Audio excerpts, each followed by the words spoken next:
She laughed when he said he got fired, full-on cruel laughter in her robe and slippers. But when he calmly told her, "You might want to get dressed. The police are on their way," the smirk vanished. 3 hours later, she was crying in handcuffs on the front lawn. But what happened next will shock even the most jaded. Let's start from the beginning. The laugh. It was 9:47 a.m. on a Tuesday when I got called into the conference room. The time stuck with me, not because of the shock, not even because of the HR director's fake calm tone, but because it was right after I'd taken a sip of that terrible gas station coffee I always regretted buying. It burned my tongue slightly, left that sour aftertaste in my mouth. And yet somehow, it was the most real thing about that entire moment. My name's Eric Whitaker. I'm 47 years old, or I was that Tuesday morning when the corporate guillotine finally dropped. I'd spent the last 15 years as the IT manager for a mid-sized marketing firm in Dallas called BrandCore. I wasn't flashy. I wasn't loud. I was the guy who fixed servers at 2 a.m. and remembered employees' kids' names. I built their systems from scratch: firewalls, access management, internal security, onboarding pipelines. If it had a blinking light and a MAC address, it went through me. 15 years. And they canned me like I was an expense report that didn't add up. There were 3 people in that conference room. Myself, HR Director Claire Withers, whose facial expressions always made her look like she was apologizing for existing, and Trent Loring, the new CFO. Trent had joined the company 6 months earlier, armed with an MBA from some East Coast school and a face made for LinkedIn headshots. The man was a walking bullet point: slick hair, designer watch, smug mouth that only ever formed words in the shape of efficiency, restructuring, or optimization. Trent did all the talking, of course. Claire sat in the corner like a poorly paid ghost, nodding when appropriate and shuffling papers like the end of my career was just another Tuesday chore. "Eric," Trent began, in that tone people use when they pretend bad news is actually an opportunity. "This isn't easy for any of us, but with the recent merger and pivot toward cloud-first infrastructure—" "Trent," I interrupted, "you don't have to dress it up. I know what this is." He blinked, thrown off by the lack of protest. I leaned back, folded my hands, and smiled slightly. "You're streamlining. I'm redundant.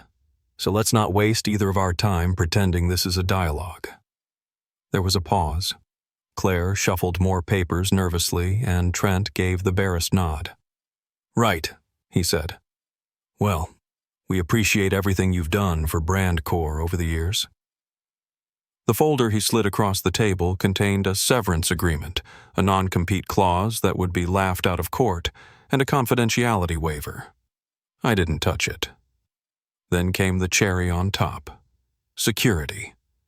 2 men in business casual stood by the door when I exited, silent and cold, like I was a potential threat, like they expected me to grab a monitor and lob it through the window on my way out. I didn't even get to clear my desk. They offered to ship my personal belongings. I almost laughed. It was over before 10 a.m. The walk through the office was surreal. People stared, then looked away. A few offered sad smiles. One young copywriter whispered, "I'm sorry," as I passed her desk. By 10:20, I was in my car. By 10:35, I was home. That's where it got worse. Our house wasn't huge.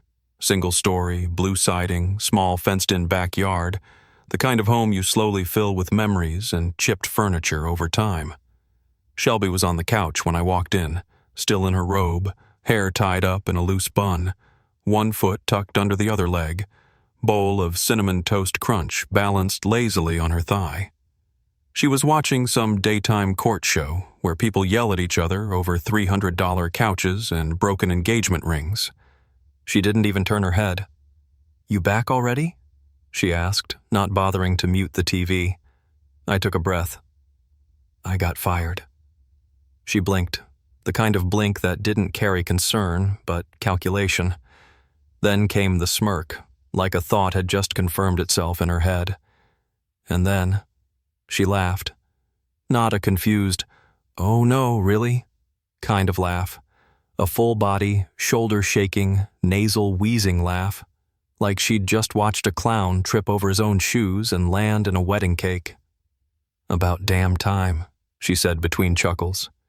"Maybe now you'll stop acting like you're better than everyone with your boring little systems and passwords." I stood in the entryway, still holding the envelope, the corporate guillotine's seal of approval, and I looked at her. Really looked.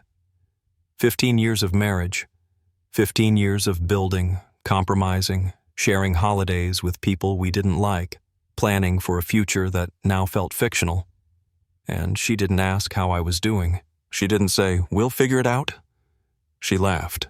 That laugh wasn't just a response to my firing. It was a release. Like she'd been holding it back for months. Like part of her had been waiting for this day to finally happen. And in that moment, I realized something deeper than unemployment. I'd already lost her. Not today. Not even this year. I'd probably lost her piece by piece over the last 5 years. Quiet betrayals. Fewer conversations. That growing emotional vacuum between us that I kept ignoring. But that laugh was the scalpel that sliced clean through everything we'd built. I didn't shout. Didn't throw anything. Didn't accuse her of anything. Not yet. I just walked into the kitchen, poured myself a glass of water, stared out the window for a long, long moment, and returned to the living room. She was still watching TV, still smug. I said calmly, "You might want to get dressed." She finally muted the show. "Why?" "Because the police will be here soon." The look on her face shifted in real time. Confusion, disbelief, then an unmistakable flicker of fear. That was the first moment in years I saw something honest in her expression. The hidden network. You see, I hadn't been sleeping under my desk. I'd been watching, listening, logging. There's a difference between working in IT and owning it. Most people think we're the nerds in the back room resetting passwords and removing spyware. But when you're the one who wrote the systems, built the permissions from scratch, designed the logs, and automated the alerts, you stop being an observer. You become the architect of silence, the guy no one sees, but who sees everything. That's what I was. Brandcorp's silent historian. And for 2 years, I'd been chronicling the rot. It started small, a vendor invoice for a branding audit we never requested. I remember it clearly because it landed on my desk in error. The file name was wrong. It was tagged for finance but routed through a batch email to IT instead. I almost deleted it. Almost. But I didn't. There was something about the vendor name, Valence Innovations LLC. It sounded fake. I searched the company. No website, no LinkedIn, no address, beyond a P.O. box in Nevada. I flagged the invoice, but then I paused. The payment had already gone through. A full $42,000 wired to a ghost firm. And the approval chain? Digitally signed by Trent Loring. I wish I could say I raised the alarm right then. I didn't. I buried it. Because when you've worked at the same place for 15 years and you start pulling on threads, you realize you have 2 choices. Walk away quietly or see what's on the other end of the rope. I started pulling. Each week I found more. Vendor names that didn't exist. Marketing consultants paid 5 figures for campaigns that were never launched. Offshore accounts listed in Panama and the Cayman Islands. It wasn't just sloppy bookkeeping. It was fraud. Coordinated. Systemic. And Trent wasn't the mastermind. He was the latest cog. I traced patterns back years before him. Each time a new financial officer came in, the scheme evolved slightly, but the shell remained the same. Money moved through a network of shadow vendors and bounced offshore before disappearing completely. No one else seemed to notice, or worse, they didn't want to. So I logged it. quietly. Invoice copies, email trails, chat transcripts, server metadata. And I didn't just save them. I built a dead man's switch. It was a simple protocol. Every morning at 8 a.m., my system would ping a private cloud vault. If it didn't detect my manual override by 6 p.m., it would auto-disseminate encrypted folders to 4 endpoints: the IRS, FBI White-Collar Crimes Unit, a journalist friend from college who now worked at the Dallas Ledger, and a burner Proton mail account I used for personal insurance. I didn't do it for revenge. I did it because I knew what came next. See, men like Trent don't restructure departments out of need. They do it when someone gets close. I could feel the walls tightening 3 months before they finally axed me. The late meetings I wasn't invited to. The sudden removal of root access from my user profile.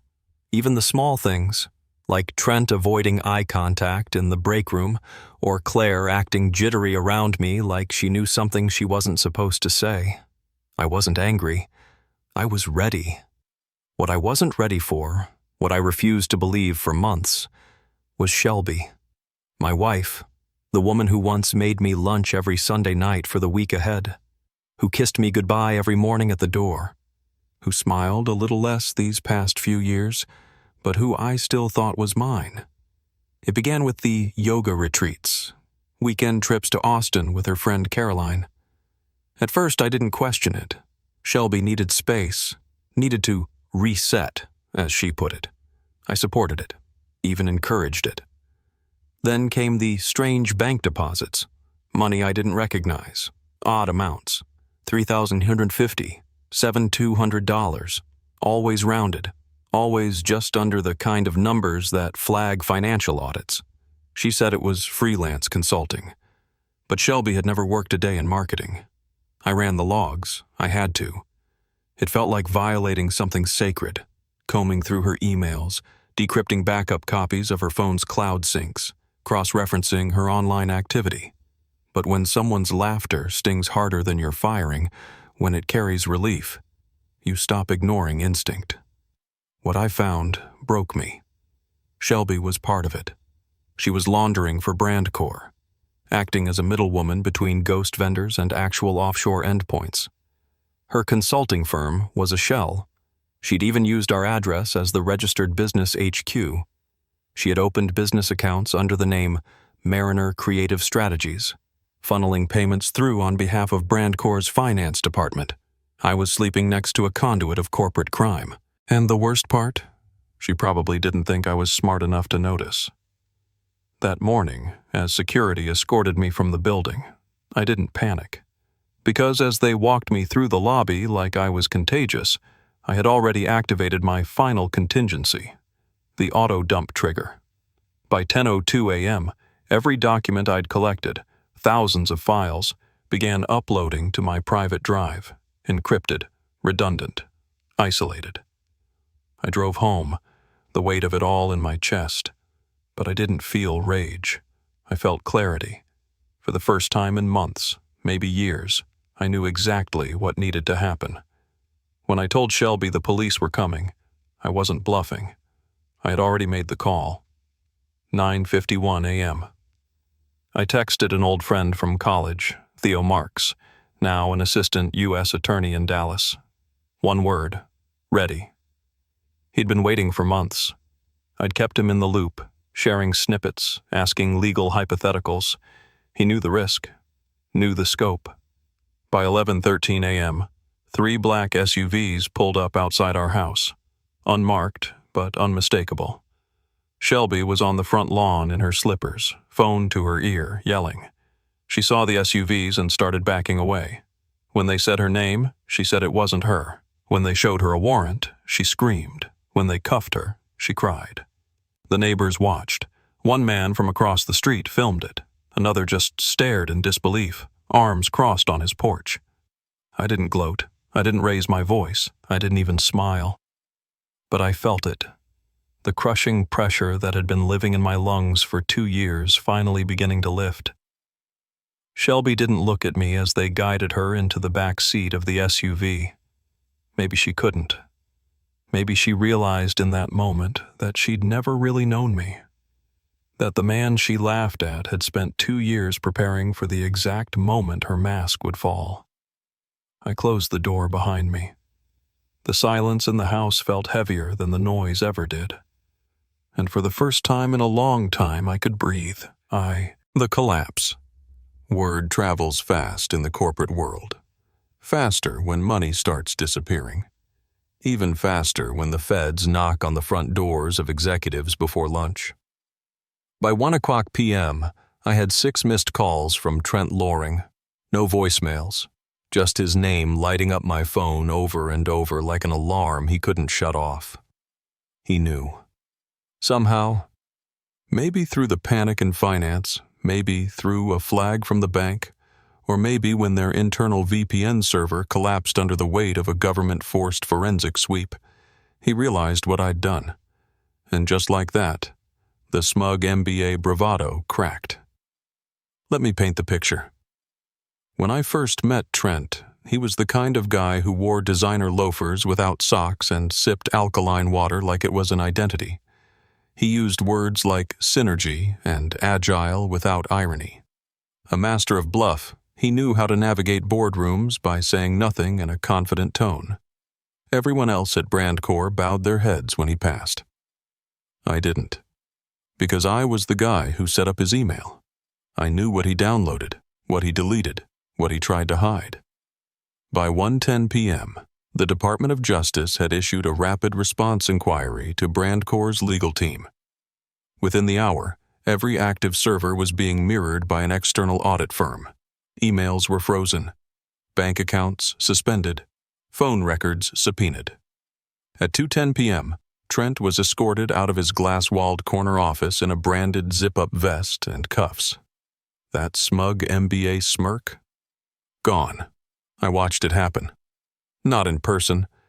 No, I wasn't going to step foot in that building again. But someone sent me the footage. A former intern I mentored 3 years back, now a mid-level analyst, had captured it from her phone across the hallway. Trent looked stunned. Not afraid. Stunned. Like the system he thought protected him had suddenly voted him off the island. That was satisfying. But not nearly as much as what came next. Because as much as I wanted to see Trent fall, as much as I had gathered evidence and waited and planned, the real collapse happened closer to home. Shelby, my wife, or whatever she'd become by that point. The investigation moved quickly. Her laptop and tablet were seized within minutes of the warrant's execution, and by 2:30 p.m., agents had already matched digital forensics from her devices to financial records linking her to 5 separate LLCs, all of them fake vendors used to siphon company funds. The names were absurd. Modern Vista Interiors, Prestige Collaborative Design, Form plus Function Consultants, all branding fluff, no websites, no employees, no portfolios, except one thing. Every single entity was tied to our shared address, and every payment routed through them had her signature, or what she made look like hers. That's when the real punch came. She had signed off on at least 2 major expense reports, totaling over $140,000, using my digital signature. I stared at the copies in disbelief when Theo, my contact at the DOJ, showed them to me via a secure line. My jaw tightened. My mouth went dry. The ID tag was mine. The timestamp matched a login session that I didn't remember initiating. The metadata aligned with my credentials. She hadn't just laundered money. She had set me up to take the fall. And if I hadn't documented everything, if I hadn't created those private logs, the off-site backups, the auto-trigger protocols, I would have gone down with her. That realization hit me harder than the betrayal, because for a few short minutes, I saw it. The future she was trying to engineer. I get fired. Investigators discover money missing, invoices routed through my digital ID. All signs point to me. Shelby, innocent, heartbroken wife, claims ignorance. She gets sympathy, maybe even severance through my death spiral. But that's not what happened. What happened was this. By 2:55 p.m., agents knocked on our door a second time, this time with a sealed box. They retrieved 2 mobile phones, one encrypted thumb drive, and a binder labeled vendor contracts. That binder was a time bomb. Inside were physical copies of the invoices, but also notes. Handwritten scribbles in Shelby's unmistakable cursive. Notes on when transfers were expected, percentages, initials, even a list of email addresses for clean and dirty accounts. They didn't need a confession. She had already written it herself. At 3:00 p.m., they asked her to come outside again. This time she complied without screaming, but her hands shook. Her eyes flicked in every direction, like she was trying to find an escape hatch that didn't exist. She was barefoot again, just like that morning. Only now, the robe was gone, replaced by jeans and a wrinkled shirt. Her hair was pulled tight into a bun, like she was trying to compose herself.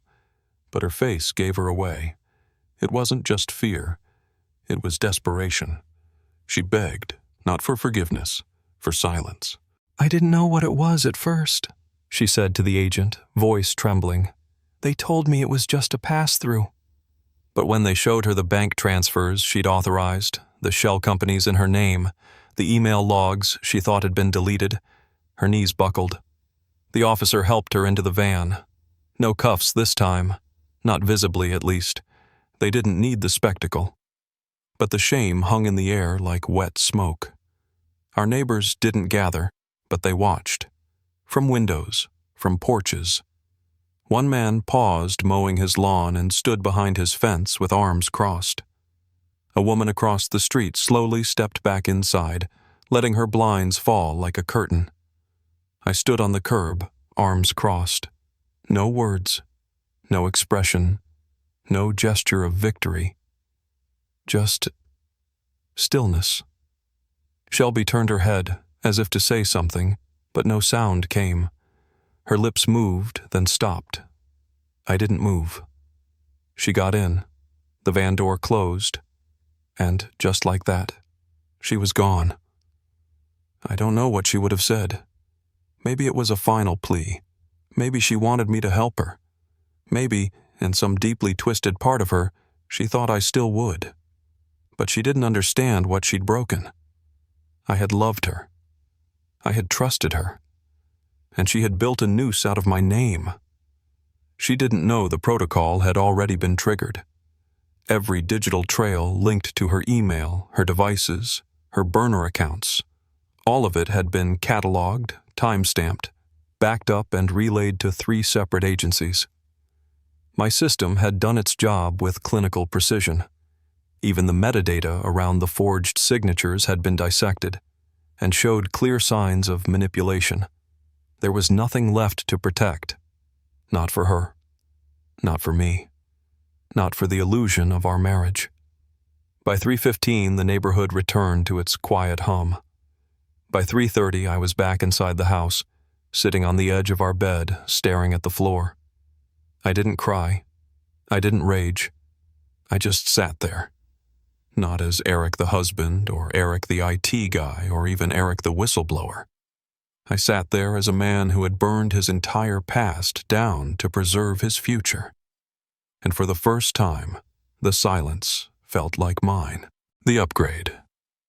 2 weeks later, I was living in Austin in a loft apartment with floor-to-ceiling windows and a contract from a cybersecurity firm that offered double what BrandCorp ever paid. Not because I exposed a crime, but because I built the system that caught it. I wasn't famous. I didn't want fame. But the FBI agents told me, off the record, that my documentation had already led to 6 more arrests in a connected fraud ring. Shelby's trial is still pending. She's out on bail, living with her sister. She's texted twice. I didn't respond. Sometimes I wonder what she tells people about what happened. That I snapped? That I betrayed her? That I was just some overworked nobody who couldn't handle failure? Let her tell whatever version helps her sleep. I don't need to correct her. because the truth doesn't care who believes it. And the truth is this: she laughed when I was at my lowest. 3 hours later, she was crying in the back of a police van. Somewhere in that gap, justice found its teeth, and I, finally, smiled.